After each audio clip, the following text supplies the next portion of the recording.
So, hello guys, what's up? It's me again, si Mima Alicia nyo at nagbabalik ulit para sa ating panibagong video. So, ito na nga, mga minamahal. Merong nag-send sa akin ng video na to na kung saan itong si Chris Aquino ay nailibot pala sa humigit kumulang 30 hectares. To be exact, 30 hectares nga po na kingdom sa KOJC ni Kibuloy.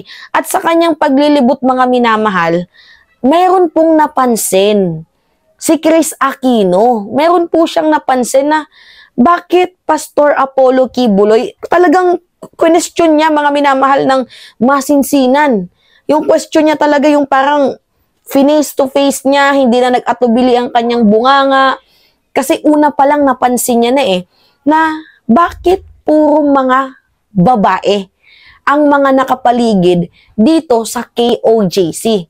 Talagang tinanong ni Chris Aquino kasi from the very beginning na pagpasok niya doon mismo sa loob ng KOJC, puro babae ang kanyang nakikita at probably konti lang yung mga lalaki. So nagtaka siya, bakit puro mga babae ang nandito sa loob ng compound mo? At ito naman yung naging sagot ni Kibuloy, mga minamahal.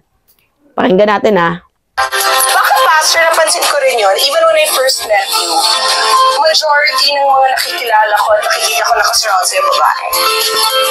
Because accommodating at madali yung trabaho.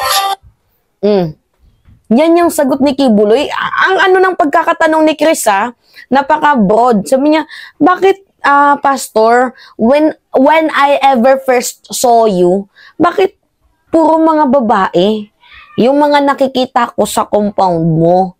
'Di ba lesser lang yung mga boys, bakit puro mga babae? Tapos si Kibuloy biglang na shut up ng saglit. Tapos sasabihin niya, hindi kasi yung mga babae very accommodating.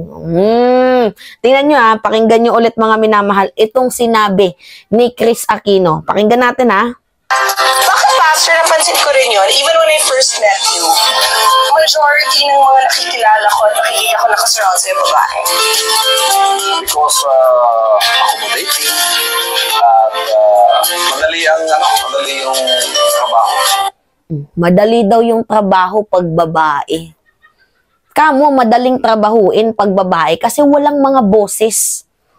Madaling trabahuin ang mga babae kasi kinakaya-kaya mo lang. Madaling trabahuin yung mga babae kasi hindi lumalaban sa'yo. Kasi ang tingin mo sa mga kababaihan ay napakaliit lamang na tao. Hindi ba, Kibuloy? Kaya ba mas gusto mo yung mga babae? Kasi mas madaling trabahuin, mas nag-e-enjoy ka. At the same time, hindi lumalaban. Ano yung sabi ni Jean Fajardo? Mga minamahal, yung pagsisiwalat ni Jean Fajardo dito kay Kibuloy. Sabi niya, ito yung mga ni-rape Ito yung mga nagsiwalat na mga minor de edad na ni-rape ni Kibuloy. Ito yung sabi ni Jean Fajardo. Pagkatapos gamitin di umano ni Pastor Kibuloy itong mga bata, ang sinasabi sa kanila ay they are still pure. Kumbaga yung mga batang ginamit ni Kibuloy, pure pa din daw po, mga minamahal, despite na ginalaw na sila. Kasi, ini-intakta rin sa kanila ang kanilang pagkababae dahil ang nakipagtalik sa kanila ay espiritu ng Diyos. So, hindi daw si Kibuloy ang nakipagtalik sa kanila, kundi yung espiritu ng Diyos. See? Ang inang kababuyan yan, dinamay mo pa ang poong may kapal sa kalibugan mo. Diba? Kahit nga din si Chris, very observant. Itong si Chris Aquino, sa kanyang pagpunta doon sa siguro dati pa talaga mga minamahal. Dati pa. Diba? Dati pa to. Kailan yung Chris TV? Mga minamahal, panahon pa yun ni Pinoy, diba? Pansin na agad ni Chris na ang daming babae. Tapos mga minamahal, nagsasaya yung kulto ni Kibuloy. Bakit masaya yung kulto ni Kibuloy? Kasi ang sabi daw po dito sa balita is ito. Kibuloy plea, not guilty to qualified human trafficking raps. Natuwa sila sa balitang yan. Tingnan nyo yung mga DDS na to. Minsan na nga lang mag-isip, hindi pa talaga pinag-iisipan. Natuwa kayo sa balitang yan nang hindi nyo man lang binabasa ang article. Ano ba yung ibig sabihin nito, mga minamahal? Kibuloy pleads not guilty to qualified human trafficking. Ibig sabihin po niyan, mga minamahal, is ilalaban po ni Kibuloy ang kaso. Kasi pag sinabi niyang guilty siya, kulong na. Wala nang mangyayaring panghahabla. Tahimik na, finish na. Hindi na maghihirap yung Supreme Court or yung korte, kahit sino pa man na hahawak sa case ni Kibuloy. Once na sinabi niyang guilty siya. Diba? Okay, pag sinabi niyang, oh, guilty ako, totoo yung sinabi niya alias Amanda, wala nang mangyayaring hearing-hearing, tapos na. Kulong na siya. Kaso sinabi niya, ito yung kanyang pagkakasabi. Nung tinanong siya, oh, totoo ba yung mga paratang ni Amanda? Ang sagot ni Kibuloy, hindi, not guilty. Ibig sabihin, mga minamahal, ihahabla ni Kibuloy ang kaso. Itutuloy niya yung kaso. Lalaban siya sa mga ikinaso sa kanya. Yun po yung ibig sabihin niyan, mga minamahal. Kaya nga hindi ko lubos maisip, bakit hindi nagkakaroon ng utak itong mga DDS na to, itong mga dilis na to. Basta mima lang, mima sabi lang, mga minamahal. Meron lang ma-i-vlog, ma-i-content kahit hindi naiintindihan yung ibig sabihin. Mima sabi lang, mga minamahal. Diba? Kaya nakakahiya. Nakakahiya maging miyembro ng mga DDS. Hindi sila gumagamit ng utak. Puro lang bunganga pero utak wala. Diba? Kadiri.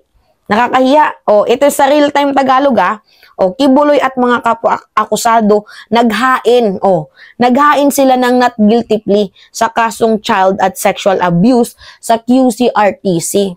O, sila yung naghain na hindi sila guilty sa kasong sexual and human trafficking, sexual abuse and human trafficking. Walang sinabi yung korte dito, mga minamahal. Wala pong sinabi yung korte na, tapos na yung laban, makakalaya na siya, not guilty siya. Walang sinabing ganun. Ang sabi dito, naghain ang kampo ni Kibuloy na not guilty sila. Kampo ni Kibuloy ang nagsabi nun.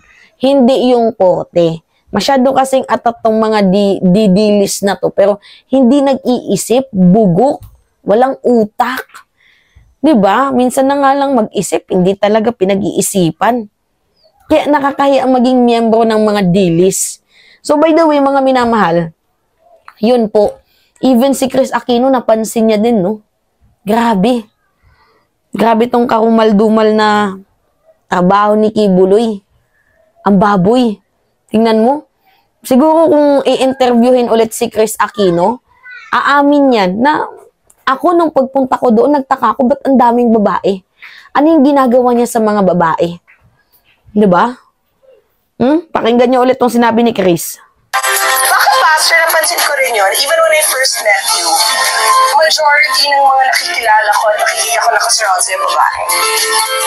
Because accommodating at madali yung trabaho. Accommodating. Mabilis yung trabaho. Grabing palusot yan ni Kibuloy. Palusot na lang yan, mga minamahal. Diba? Halata naman manyakul noon pa man. See? So kaya dapat mahatulan na itong si Kibuloy Wala manyakis Mula noon hanggang ngayon Buti nga ngayon, nabigyan ng pagkakataon na magsalita yung mga totoong inabuso. Diba? Despite na ang tagal nilang tinago ito, nagkaroon din ng hangganan. So anyway, yun lamang po, mga minamahal. It's me again, si Mima Alicia nyo, at nagbabalik ulit para sa ating panibagong video.